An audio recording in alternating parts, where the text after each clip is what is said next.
ಸಹೃದಯಿ ಕೇಳುಗರೆ, ರೇಡಿಯೋ ಮಣಿಪಾಲ್ ಸಮುದಾಯ ಬಾನುಲಿ ಕೇಂದ್ರವು ಡಾಕ್ಟರ್ ಶಿವರಾಮ ಕಾರಂತ ಟ್ರಸ್ಟ್ ಉಡುಪಿ ಜಿಲ್ಲೆ ಇದರ ಸಹಕಾರದೊಂದಿಗೆ ಅರ್ಪಿಸುತ್ತಿದೆ ಸರಣಿ ಕಾರ್ಯಕ್ರಮ ಕಾರಂತಯಾನ. ಇದು ಡಾಕ್ಟರ್ ಶಿವರಾಮ ಕಾರಂತರ ಬದುಕು ಬರಹಗಳ ದರ್ಶನ. ಕಾರಂತಯಾನ ಇದು ಕಾರಂತಯಾನ, ಕಡಲ ತಡೆಯ ಭಾಗವ ಜೀವನಾದರ್ಶವ ನಮಗೆ ತೋರಿ ಬಾಳಿದ ಕನ್ನಡದ ಧೀಮಂತ ಶಿವರಾಮ ಕಾರಂತ, ಡಾಕ್ಟರ್ ಶಿವರಾಮ ಕಾರಂತ.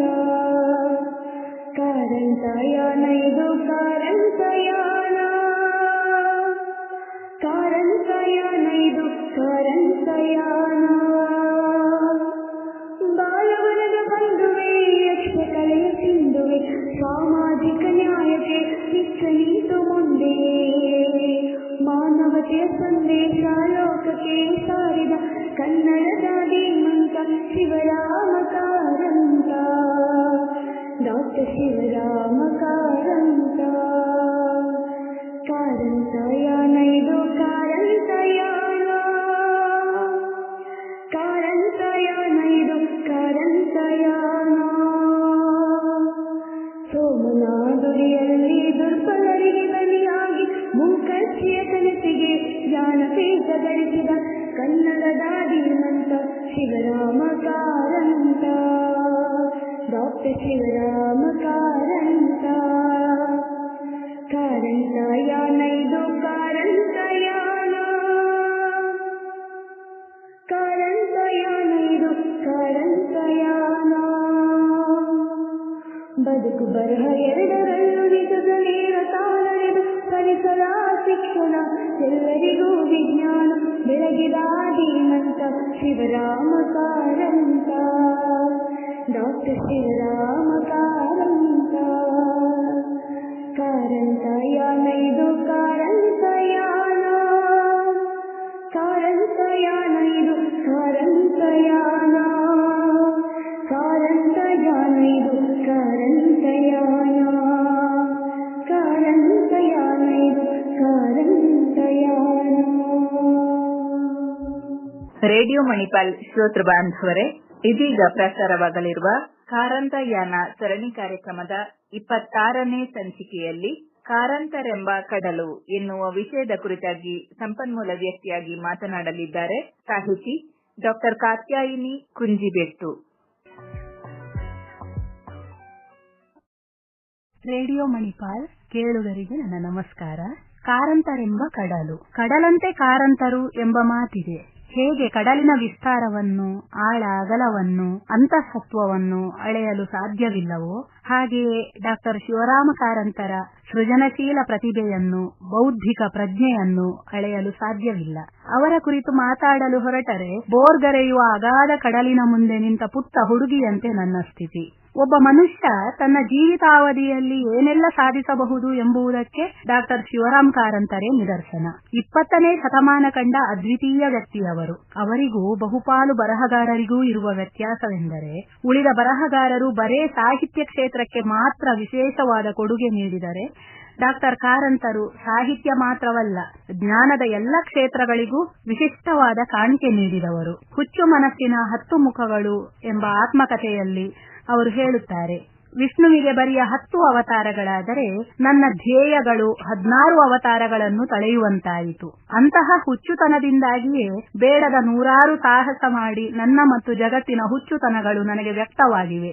ರಾಷ್ಟ್ರಭಕ್ತಿ, ಸ್ವದೇಶಿ ಆಂದೋಲನ, ಖಾದಿ ಬಟ್ಟೆಗಳ ಉತ್ಪಾದನೆ ಮತ್ತು ಮಾರಾಟ, ವ್ಯಾಪಾರ, ಪತ್ರಿಕೋದ್ಯಮ, ಅಧ್ಯಾತ್ಮ ಸಾಧನೆ, ಕಲೆಯ ಭಿನ್ನ ಭಿನ್ನ ಮುಖಗಳು, ಫೋಟೋಗ್ರಫಿ, ನಾಟಕ, ನೃತ್ಯ, ಚಿತ್ರ, ವಾಸ್ತುಶಿಲ್ಪ, ಸಂಗೀತ, ಯಕ್ಷಗಾನ, ಸಿನಿಮಾ, ಮುದ್ರಣ, ಇಷ್ಟು ಸಾಲದೆ ಗ್ರಾಮೋದ್ಧಾರ, ಶಿಕ್ಷಣ ಪ್ರಯೋಗಗಳು, ಉದ್ಯೋಗ ಇವೆಲ್ಲವುಗಳ ಅವತಾರಗಳು, ಅವಾಂತರಗಳು ಆಗಿ ಹೋಗಿವೆ ಎಂದು. ಕಾರಂತರು 45 ಕಾದಂಬರಿಗಳನ್ನು, 87 ನಾಟಕಗಳನ್ನು, 9 ವಿಶ್ವಕೋಶಗಳನ್ನು, 13 ವೈಚಾರಿಕ ಗ್ರಂಥಗಳನ್ನು, 231 ಮಕ್ಕಳ ಕಥೆಗಳನ್ನು, ಹೀಗೆ ಅತ್ಯುತ್ಕೃಷ್ಟವಾದ ಒಟ್ಟು 417 ಕೃತಿಗಳನ್ನು ನೀಡಿದ್ದಾರೆ. ಭಾರತದ ಅತ್ಯುನ್ನತವಾದ ಜ್ಞಾನಪೀಠ ಪ್ರಶಸ್ತಿ ಸೇರಿದಂತೆ ಪದ್ಮಭೂಷಣ, ನಾಡೋಜ, ಕೇಂದ್ರ ಸಾಹಿತ್ಯ ಅಕಾಡೆಮಿ, ಲಲಿತಕಲಾ ಅಕಾಡೆಮಿ ಪ್ರಶಸ್ತಿ, ಪಂಪ ಪ್ರಶಸ್ತಿ, ದೇವರಾಜ್ ಬಹದ್ದೂರ್ ಬಹುಮಾನ, ಜಾಪಾನೀಸ್ dance critic society award, sir M Visvesvaraya award ಮುಂತಾದ ಪ್ರಶಸ್ತಿಗಳಿಗೆ ಪಾತ್ರರಾಗಿದ್ದಾರೆ. ಹಲವಾರು ಗೌರವ ಫೆಲೋಶಿಪ್ಗಳನ್ನು ಪಡೆದಿದ್ದಾರೆ. ಹಲವು ವಿಶ್ವವಿದ್ಯಾನಿಲಯಗಳ ಗೌರವ ಡಾಕ್ಟರೇಟ್ಗೆ ಪಾತ್ರರಾಗಿದ್ದಾರೆ. ಸಾಹಿತ್ಯ ಸಮ್ಮೇಳನಗಳ ಅಧ್ಯಕ್ಷರೂ ಆಗಿದ್ದಾರೆ. ಪ್ರಜಾಪ್ರಭುತ್ವದ ಮೌಲ್ಯಗಳನ್ನು ಗೌರವಿಸುತ್ತಿದ್ದ ಕಾರಂತರು ತುರ್ತು ಪರಿಸ್ಥಿತಿಯ ಕಾಲದಲ್ಲಿ ಇಂದಿರಾ ಗಾಂಧಿಯನ್ನು ವಿರೋಧಿಸಿ ಪದ್ಮಭೂಷಣ ಪ್ರಶಸ್ತಿಯನ್ನು ಕೇಂದ್ರ ಸರ್ಕಾರಕ್ಕೆ ಹಿಂತಿರುಗಿಸಿರುವುದು ಅವರ ವೈಚಾರಿಕ ದೃಢತೆಗೆ ಸಾಕ್ಷಿ. ಕಾರಂತರೇನು ಸುಖದ ಸುಪ್ಪತ್ತಿಗೆಯಿಂದ ಅರಳಿದವರಲ್ಲ. ಅವರ ಬಹುಮುಖಿ ವ್ಯಕ್ತಿತ್ವವು, ಅವರು ಹುಟ್ಟಿದ ಪರಿಸರ, ನಿರಂತರ ಕಾಲಿಗೆ ಚಕ್ರ ಕಟ್ಟಿಕೊಂಡ ಚಲನಶೀಲ ಪಯಣದ ವಿವಿಧ ಮಜಲುಗಳು, ಬದುಕಿನ ನಿರಂತರ ಹೋರಾಟದೊಳಗಿಂದಲೇ ಅರಳಿದ ಮನಸ್ಸಿನ ಬಹುಮುಖಗಳು. ಡಾಕ್ಟರ್ ಶಿವರಾಮ ಕಾರಂತರ ಹುಟ್ಟೂರು ಉಡುಪಿ ಜಿಲ್ಲೆಯ ಕೋಟ ಎಂಬ ಹಳ್ಳಿ. ಶೇಷಕಾರಂತ, ಲಕ್ಷ್ಮಮ್ಮ ದಂಪತಿಗಳ 12 ಮಕ್ಕಳಲ್ಲಿ 5ನೆಯವರು ಕಾರಂತರು. ಅವರು 1902 ಅಕ್ಟೋಬರ್ 10ರಂದು ಜನಿಸಿದರು. ಮೊದಲು ಐಗಳ ವೃತ್ತಿ ಮಾಡುತ್ತಿದ್ದ ತಂದೆ ಶೇಷಕಾರಂತರು ಅನಂತರ ಜವಳಿ ವ್ಯಾಪಾರದಲ್ಲಿ ತೊಡಗಿದುದರಿಂದ ದೊಡ್ಡ ಕುಟುಂಬದಲ್ಲಿ ಉಣಲು ಉಡಲು ಕೊರತೆ ಇರಲಿಲ್ಲವಂತೆ. ತಮ್ಮ 7 ಗಂಡು ಮಕ್ಕಳು ಇಂಗ್ಲಿಷ್ ಶಿಕ್ಷಣ ಪಡೆದು ವಕೀಲನೋ ಶಿಕ್ಷಕನೋ ಸರ್ಕಾರಿ ನೌಕರನೋ ಆಗಬೇಕೆಂಬ ಆಸೆಯಿಂದ ಶೇಷಕಾರಂತರು ಮಕ್ಕಳನ್ನು ಹಳೆಯ ಐಗಳ ಮಠಕ್ಕೆ ಕಳುಹಿಸದೆ ಸರ್ಕಾರಿ ಶಾಲೆಗೆ ಕಳುಹಿಸಿದರು. ಶಿವರಾಮ ಕಾರಂತರು ಕುಂದಾಪುರದಲ್ಲಿ ತಮ್ಮ SSLC ಮುಗಿಸಿ ಮಂಗಳೂರಲ್ಲಿ ಕಾಲೇಜಿಗೆ ಸೇರಿದರು. ಆದರೆ 4 ಗೋಡೆಗಳ ನಡುವಿನ ಶಿಕ್ಷಣದ ಕುರಿತು ಮೊದಲಿನಿಂದಲೂ ವಿರಕ್ತಿ ಇದ್ದ ಕಾರಂತರು ವಿದ್ಯಾರ್ಥಿಯಾಗಿರುವಾಗಲೇ ಮಹಾತ್ಮ ಗಾಂಧಿಯವರ ತತ್ವಗಳಿಂದ ಪ್ರಭಾವಿತರಾಗಿ ಸ್ವಾತಂತ್ರ್ಯ ಚಳುವಳಿಯಲ್ಲಿ ಧುಮುಕಿದರು. ಕುಂದಾಪುರದ 11 ಹಳ್ಳಿಗಳಲ್ಲಿ, ಪುತ್ತೂರಿನ 32 ಹಳ್ಳಿಗಳಲ್ಲಿ ಗಾಂಧಿಯವರ ಆದರ್ಶಗಳ ಕುರಿತು ಉಪನ್ಯಾಸ ಮಾಡುತ್ತಿದ್ದ ಕಾಲದಲ್ಲಿ ಅಸ್ಪೃಶ್ಯತಾ ನಿವಾರಣೆ, ದೇವದಾಸಿ ಪದ್ಧತಿ ನಿರ್ಮೂಲನ, ವಿಧವಾ ವಿವಾಹ, ದೇವದಾಸಿಯರ ವಿವಾಹ, ಮದ್ಯಪಾನ ನಿಷೇಧ, ಬಡತನ ನಿರ್ಮೂಲನ, ಗ್ರಾಮ ಸ್ವರಾಜ್ಯ, ಕಾಯಕ ಧರ್ಮ, ಬ್ರಹ್ಮಚರ್ಯ ಪಾಲನೆ, ತಿಲಕ ಸ್ವರಾಜ್ಯ ನಿಧಿಗೆ ಧನ ಸಂಗ್ರಹ ಮುಂತಾದ ಆದರ್ಶಗಳಿಗಾಗಿ ಹಳ್ಳಿಗಳಲ್ಲಿ ಉಪನ್ಯಾಸ ಮಾಡುತ್ತಾ ಮನೆ ಮನೆಗಳ ಅಂಗಳದಲ್ಲಿ ನಾಟಕಗಳನ್ನು, ಬೀದಿ ನಾಟಕಗಳನ್ನು, ಶಾಂತಿ ಶಿಬಿರಗಳನ್ನು, ಸಮೀಕ್ಷೆಗಳನ್ನು ನಡೆಸುತ್ತಾ ಅಸ್ಪೃಶ್ಯರ ಕಲ್ಯಾಣಕ್ಕಾಗಿ ಬಾವಿಗಳನ್ನು ತೋಡಿಸುತ್ತಾ ಇದ್ದ ಕಾಲದಲ್ಲಿ ಗಾಂಧಿ ತತ್ವಗಳನ್ನು, ಆದರ್ಶಗಳನ್ನು, ವೈಚಾರಿಕ ಮೌಲ್ಯಗಳನ್ನು ಸಂಪ್ರದಾಯಬದ್ಧ ಮನಸ್ಸುಗಳಲ್ಲಿ ನೆಟ್ಟು ಅವರ ಬದುಕಿನಲ್ಲಿ ಅನುಷ್ಠಾನಕ್ಕೆ ತರುವಂತೆ ಮಾಡುವಲ್ಲಿನ ಕಷ್ಟಗಳನ್ನು ಸ್ವಾನುಭವದಿಂದ ಅರಿತರು.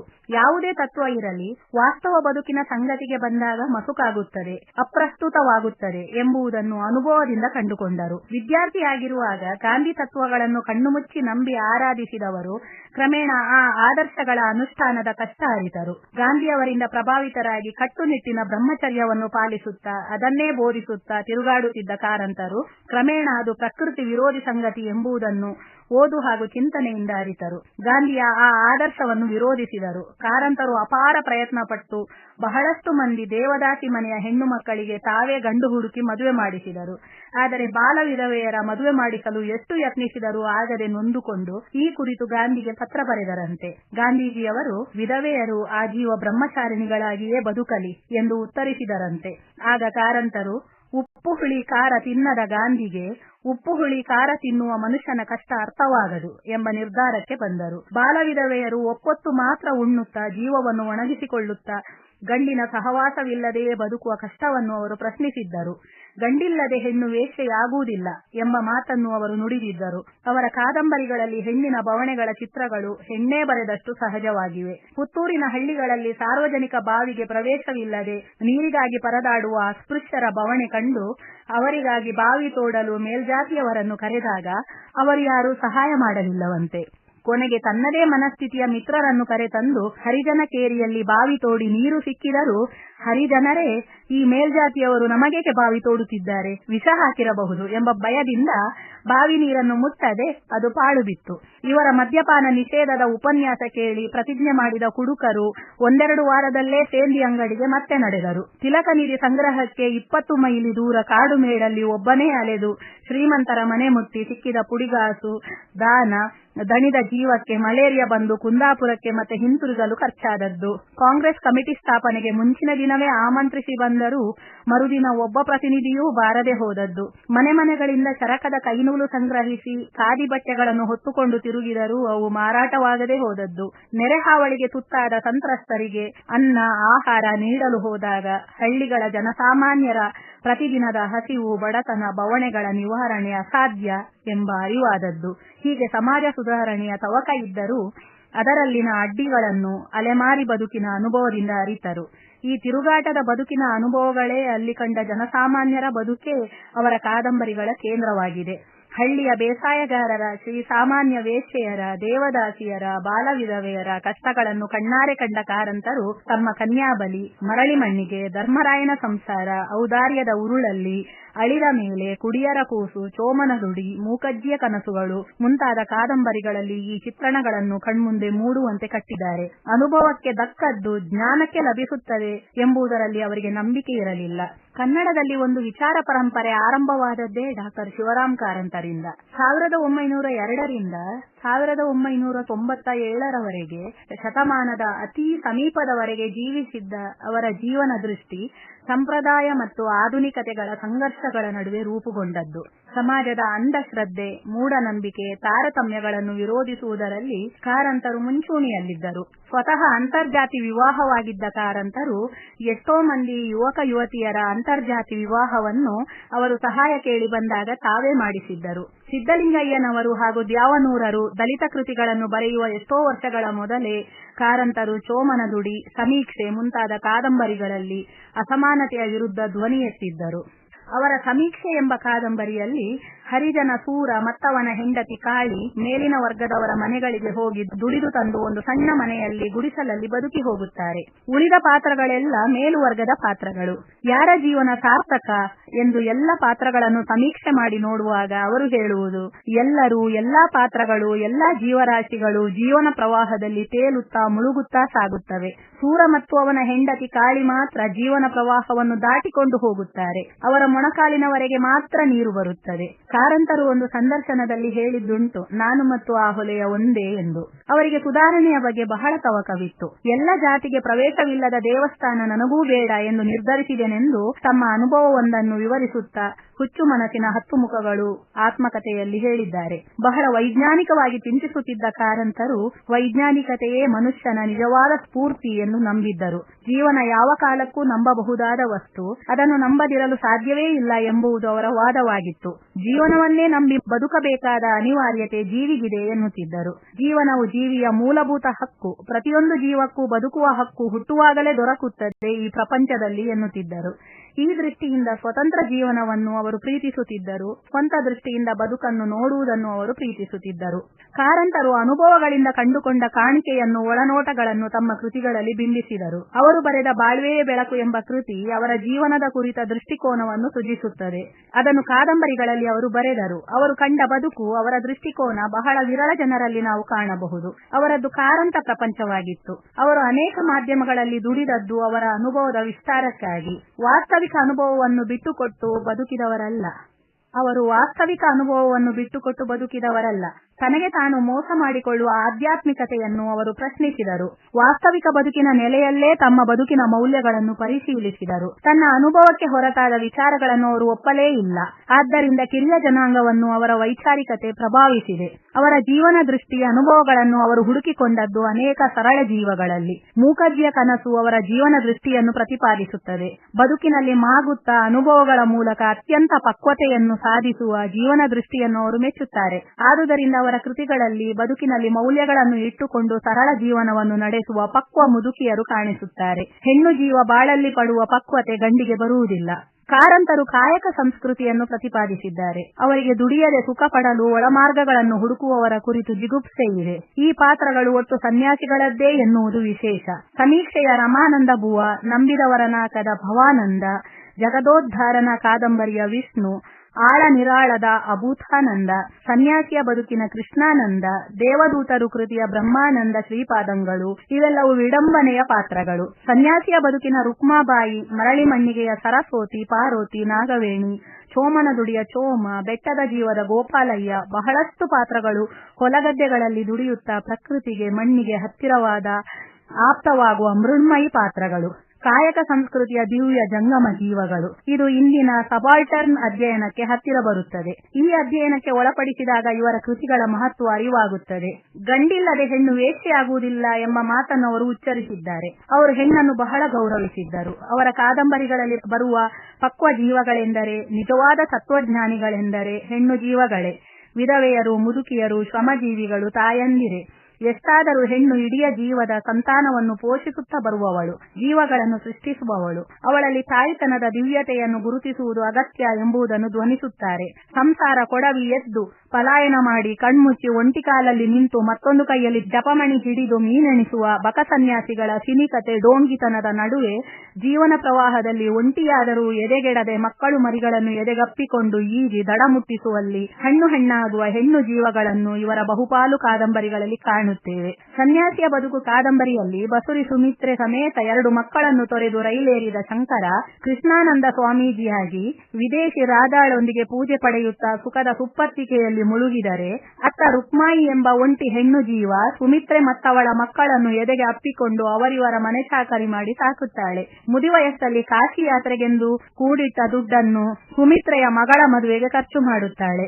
ಆಗ ಸುಮಿತ್ರೆ, ನೀನು ಯಾವ ಜನ್ಮದ ತಾಯಿ, ಕಾಶಿಗೆ ಹೋಗಲು ಕೂಡಿಟ್ಟ ದುಡ್ಡನ್ನು ನನಗೆ ಕೊಟ್ಟಿಯಲ್ಲ ಎಂದು ಅತ್ತಾಗ ನನ್ನ ಹೃದಯವೇ ಕಾಶಿ ಎನ್ನುತ್ತಾಳೆ.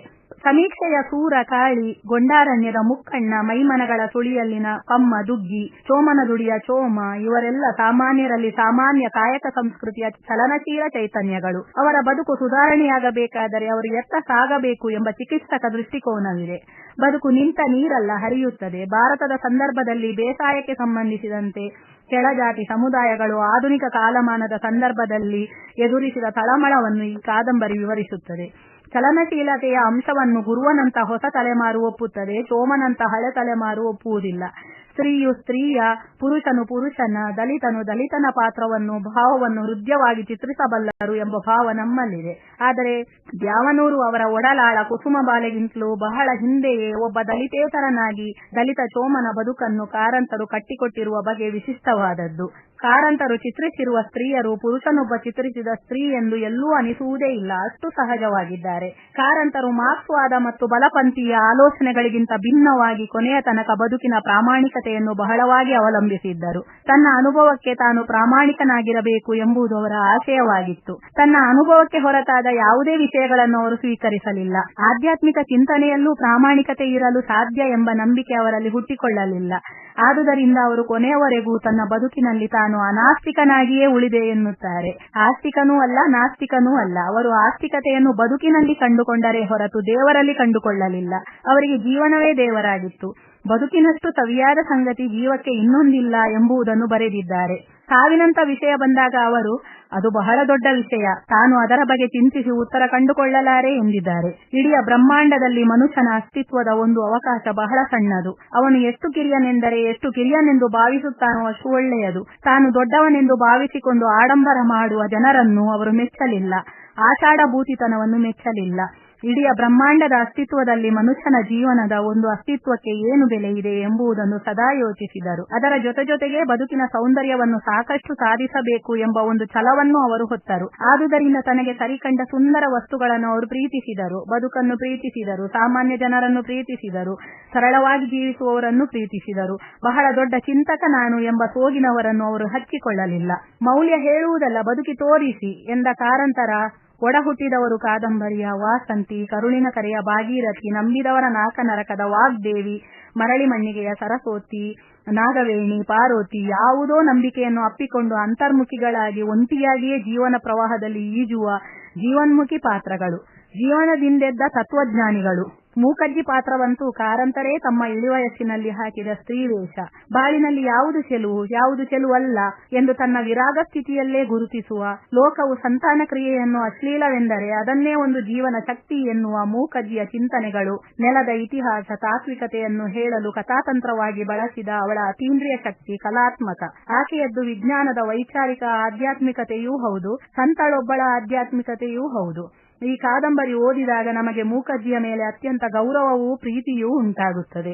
ಕಾಮವು ಸೃಷ್ಟಿಯ ಹಿಂದೆ ಇರುವಂತಹ ಅತ್ಯಂತ ಶಕ್ತಿಯುತವಾದ ಒಂದು ಸಂಗತಿಯಾಗಿದ್ದು ಮನುಷ್ಯ ಅದನ್ನು ಅಶ್ಲೀಲವೆಂದು ಭಾವಿಸುತ್ತಾ ಬಂದಿರುವುದನ್ನು ಕಾರಂತರು ಪ್ರಶ್ನಿಸುತ್ತಾರೆ. ಅದಕ್ಕಾಗಿ ಅವರು ಮೂಕಜ್ಜಿಯ ಮೂಲಕ ಕಾಮವನ್ನು ಗೌರವಿಸುವ ಮತ್ತು ಅದು ಸಂಸಾರವನ್ನು ಕಟ್ಟಿಕೊಡುವ ಒಂದು ಬಹಳ ದೊಡ್ಡ ಶಕ್ತಿ ಎಂದು ಭಾವಿಸುತ್ತಾರೆ. ಸಾಂಸಾರಿಕ ಜೀವನವು ಯಾವುದೇ ರೀತಿಯಲ್ಲೂ ಅತ್ಯಂತ ಮೌಲ್ಯಯುತವಾದದ್ದು, ಅತ್ಯಂತ ಪ್ರೀತಿ ಪಾತ್ರವಾದ ಸಂಸಾರವನ್ನು ಕಟ್ಟಿಕೊಂಡು ಬದುಕುವಂತದ್ದು ಅತ್ಯಂತ ನೈತಿಕವಾದದ್ದು ಎಂದು ವಿಶ್ಲೇಷಿಸುತ್ತಾರೆ. ಮೂಕಜ್ಜಿಯ ಮೂಲಕ ಬಡ ಹೆಂಗಸರ ಪಾಡನ್ನು, ಕಷ್ಟ ಕಾರ್ಪಣ್ಯಗಳನ್ನು ವಿಶ್ಲೇಷಿಸುತ್ತಾರೆ. ಕಾಮವು ನೈಸರ್ಗಿಕವಾದದ್ದು, ನಿಸರ್ಗದ ಮೂಲ ಪ್ರೇರಣೆಯಿಂದಲೇ ಇಡೀ ಜೀವನ ಪ್ರವಾಹ ಹರಿಯುತ್ತದೆ ಎಂಬುದನ್ನು ಅವರು ಮೂಕಜ್ಜಿಯ ಕನಸಿನಲ್ಲಿ ಕಟ್ಟಿಕೊಡುತ್ತಾರೆ. ಮೂಕಜ್ಜಿಯ ಕನಸು ಅವರ ಕಾದಂಬರಿಗಳಲ್ಲೇ ವಿಶಿಷ್ಟವಾದ ತಂತ್ರವನ್ನು ಹೊಂದಿದೆ. ಈಕೆಯ ಮೂಲಕ ಆದಿವಾಸಿಯಾಗಿ ಬದುಕಿದ ಮನುಷ್ಯನ ನಾಗರಿಕತೆಯ ಅಂಚಿನಲ್ಲಿ ಬಂದು ನಿಂತು ಒಂದು ಜೀವನ ಪ್ರವಾಹವನ್ನು ಈಜುವುದನ್ನು ಅವರು ಸೃಷ್ಟಿಸುತ್ತಾರೆ. ಕನಸಿನ ಮೂಲಕ ಮೂಕಜ್ಜಿ ಇಡೀ ಮನುಕುಲದ ಸಾಂಸ್ಕೃತಿಕ ಚರಿತ್ರೆಯನ್ನು ಹೇಳುತ್ತಾ ಹೋಗುತ್ತಾಳೆ.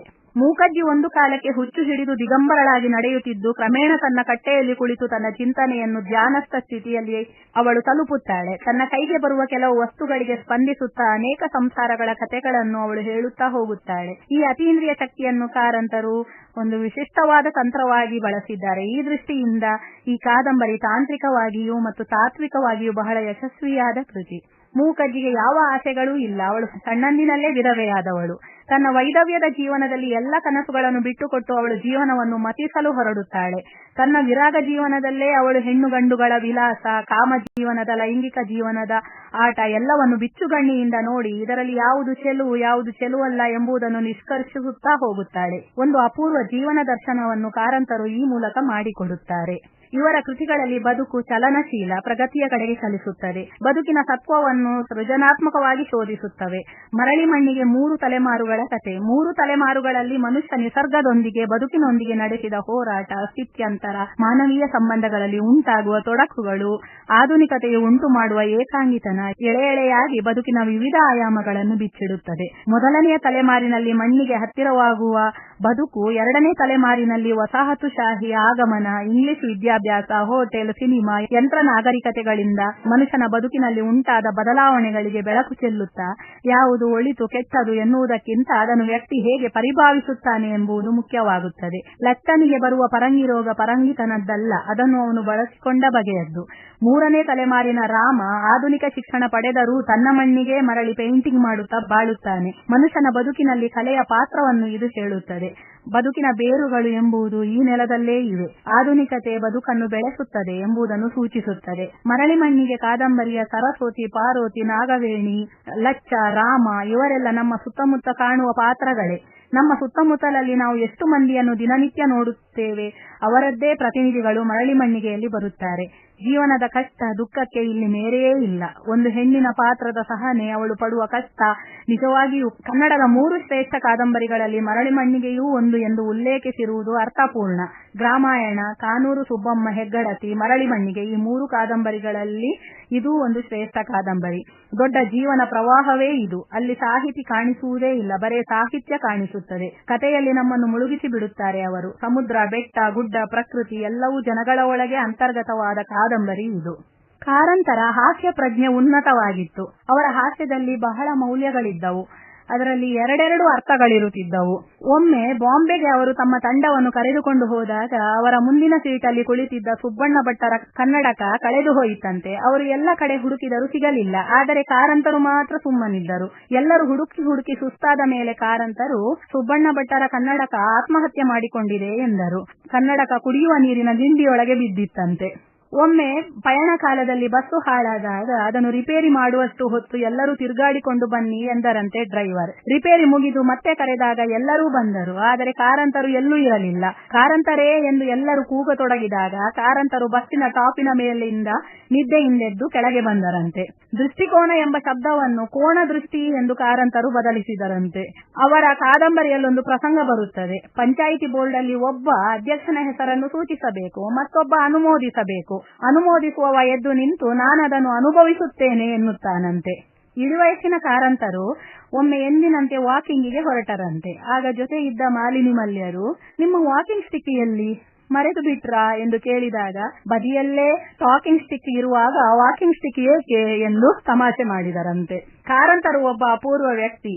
ಬಾಳಿನ ಚೆಲುವನ್ನು ಗುರುತಿಸುವ ಅವರ ವೈವಿಧ್ಯಮಯ ಅನುಭವ ಅವರ ಕೃತಿಗಳಲ್ಲಿ ಅದ್ಭುತವಾಗಿ ಮೂಡಿಬಂದಿದೆ.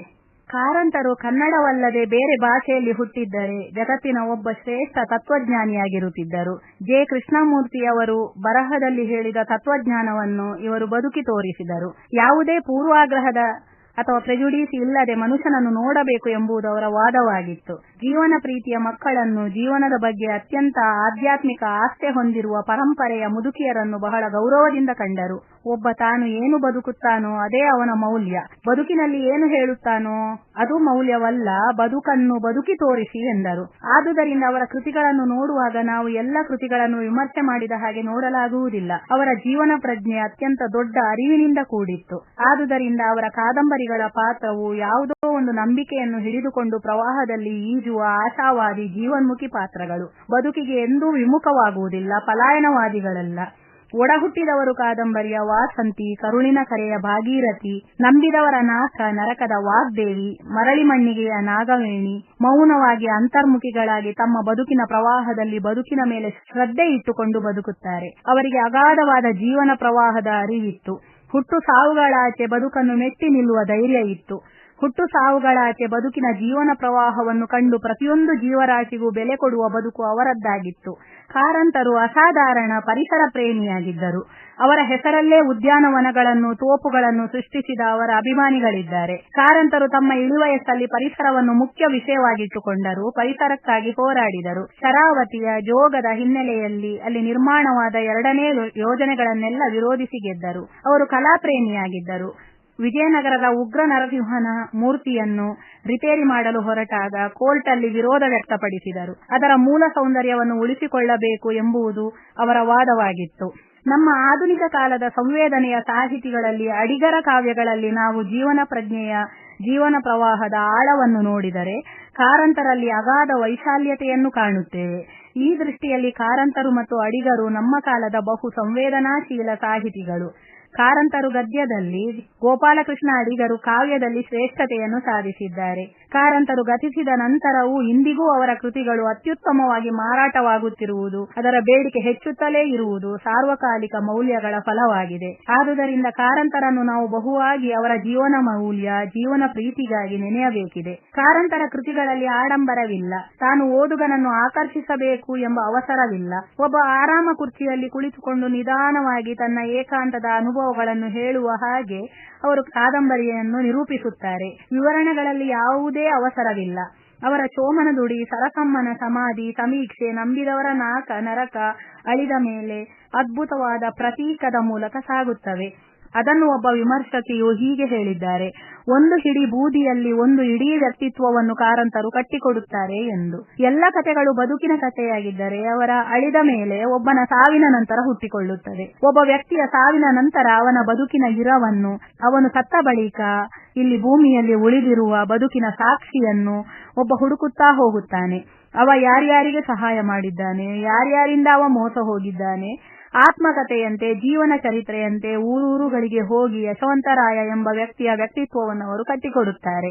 ಸತ್ತ ನಂತರ ಮನುಷ್ಯನ ಬದುಕಿನ ಸಾರ್ಥಕತೆ ಏನು ಎಂಬುದನ್ನು ಅವನು ಬಾಳಿದ್ದ ಬದುಕಿನ ಕುರುಹುಗಳಲ್ಲಿ ಅವರು ಹುಡುಕುತ್ತಾರೆ. ಡಾಕ್ಟರ್ ಕಾರಂತರು ತಮ್ಮ ಕೃತಿಗಳಲ್ಲಿ ಜೀವ ವಿರೋಧಿ ಮತ್ತು ವಿರಕ್ತಿ ಮೂಲವಾದ ವಿಚಾರಗಳನ್ನೆಲ್ಲವನ್ನು ತಿರಸ್ಕರಿಸುತ್ತಾರೆ. ತಮ್ಮ ಕಾದಂಬರಿಗಳಲ್ಲಿ ಆಧುನಿಕತೆ, ತಂತ್ರಜ್ಞಾನ ಮತ್ತು ಜಾಗತೀಕರಣದ ಪರಿಣಾಮವಾಗಿ ಇಂದು ಹದಗೆಡುತ್ತಿರುವ ಮನುಷ್ಯರ ಸಂಬಂಧ, ಮನುಷ್ಯ ಮತ್ತು ಪ್ರಕೃತಿಯ ಸಂಬಂಧ, ಮನುಷ್ಯ ಮತ್ತು ಸಮಾಜದ ಸಂಬಂಧ, ಈ ಕುರಿತು ನಮ್ಮ ಸೂಕ್ಷ್ಮ ಒಳಗಣ್ಣನ್ನು ತೆರೆದು ಚಿಂತಿಸುವಂತೆ ಮಾಡುತ್ತಾರೆ. ಅಮೆರಿಕದಲ್ಲೋ ಇಂಗ್ಲೆಂಡಲ್ಲೋ ಬೇರೂರುತ್ತಿದ್ದರೆ ಕಾರಂತರು ಜಗತ್ಪ್ರಸಿದ್ಧ ತತ್ವಜ್ಞಾನಿ ಎಂದೇ ಪ್ರಸಿದ್ಧರಾಗುತ್ತಿದ್ದರು. ಸೋಮ, ಗೋಪಾಲಯ್ಯ, ಮುಕ್ಕಣ್ಣನಂತ ಕಾಯಕ ಸಂಸ್ಕೃತಿಯ, ಪ್ರಕೃತಿಯ ಚಲನಶೀಲ ಚೈತನ್ಯದ ಪಾತ್ರಗಳ ಮೂಲಕ ಅವರು ಬದುಕಿನ ಬೇರುಗಳನ್ನು ನೆಲದಲ್ಲೇ ಹುಡುಕುತ್ತಾರೆ. ಜ್ಞಾನಪೀಠ ಪ್ರಶಸ್ತಿಗೆ ಪಾತ್ರರಾದ ಶಿವರಾಮ ಕಾರಂತರ ಕುರಿತು ಮಾತಾಡಲು ಹೊರಟು ಎ. ಕೆ. ರಾಮಾನುಜರ ಅಂಗುಲ ಹುಳುವಿನ ಪರಕಾಯ ಪ್ರವೇಶ ಕವಿತೆಯಲ್ಲಿ ಕೋಗಿಲೆಯ ಹಾಡು ಅಳೆಯಲು ಹೊರಟ ಪಾಪದ ಅಂಗುಲ ಹುಳುವಿನದ್ದೇ ಸ್ಥಿತಿಯಂತಾಗಿದೆ ನನ್ನ ಸ್ಥಿತಿ. ಪೂರ್ಣ ವಿರಾಮವಿಲ್ಲದೆ, ಕೊನೆ ಕಾಣದೆ ಚಲಿಸುತ್ತಲೇ ಇದ್ದೇನೆ ದಟ್ಟ ಕಾಡಿನೊಳಗೆ. ಕಾರಂತಯಾನ ಇದು ಕಾರಂತಯಾನ,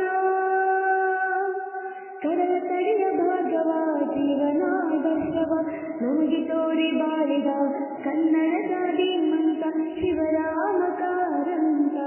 ಪ್ರಿಯ ಕೇಳುಗರೆ, ಇದುವರೆಗೆ doctor Shivarama Karanth trust trust Udupi ಜಿಲ್ಲೆ ಇದರ ಸಹಕಾರದೊಂದಿಗೆ ಮೂಡಿಬಂದ ಕಾರಂತಯಾನದ ಇಂದಿನ ಸರಣಿ ಕಾರ್ಯಕ್ರಮದಲ್ಲಿ ಕಾರಂತರೆಂಬ ಕಡಲು ಎನ್ನುವ ವಿಷಯದ ಕುರಿತಾಗಿ ಮಾತನಾಡಿದವರು ಸಾಹಿತಿ ಡಾಕ್ಟರ್ ಕಾತ್ಯಾಯಿನಿ ಕುಂಜಿಬೆಟ್ಟು. ಸಾಮಾಜಿಕ ನ್ಯಾಯಕ್ಕೆ ನಿತ್ಯ ನಿಂತು ಮುಂದೆ ಮಾನವತೆಯ ಸಂದೇಶ ಲೋಕಕ್ಕೆ ಸಾರಿದ ಕನ್ನಡದ ಧೀಮಂತ ಶಿವರಾಮ ಕಾರಂತ, ಡಾಕ್ಟರ್ ಶಿವರಾಮ ಕಾರಂತ. ಪ್ರವೀಣ ಅಮ್ಮೆಂಬಳ ಅವರ ಸಾಹಿತ್ಯದಲ್ಲಿ ಮೂಡಿಬಂದ ಶೀರ್ಷಿಕೆ ಗೀತೆಗೆ ಧ್ವನಿಯಾದವರು ತೇಜಸ್ವಿನಿ ಅನಿಲ್ ರಾಜ್ ಮಣಿಪಾಲ. ಕಾರಂತಯಾನ ಸರಣಿ ಕಾರ್ಯಕ್ರಮ ಪ್ರತಿ ಸೋಮವಾರ ಸಂಜೆ 5:30ಕ್ಕೆ ಪ್ರಸಾರಗೊಳ್ಳಲಿದ್ದು, ಮಂಗಳವಾರ ಮಧ್ಯಾಹ್ನ 1:30ಕ್ಕೆ ಮರುಪ್ರಸಾರವಾಗಲಿದೆ. ಹೀಗೆ ಕೇಳ್ತಾ ಇರಿ ಸಮುದಾಯ ಬಾನುಲಿ ಕೇಂದ್ರ ರೇಡಿಯೋ ಮಣಿಪಾಲ್ 90.4 ಮೆಗಾಹರ್ಟ್ಸ್ನಲ್ಲಿ. ಈಗ ಮೊಬೈಲ್ ಆಪ್ನಲ್ಲೂ ಲಭ್ಯ.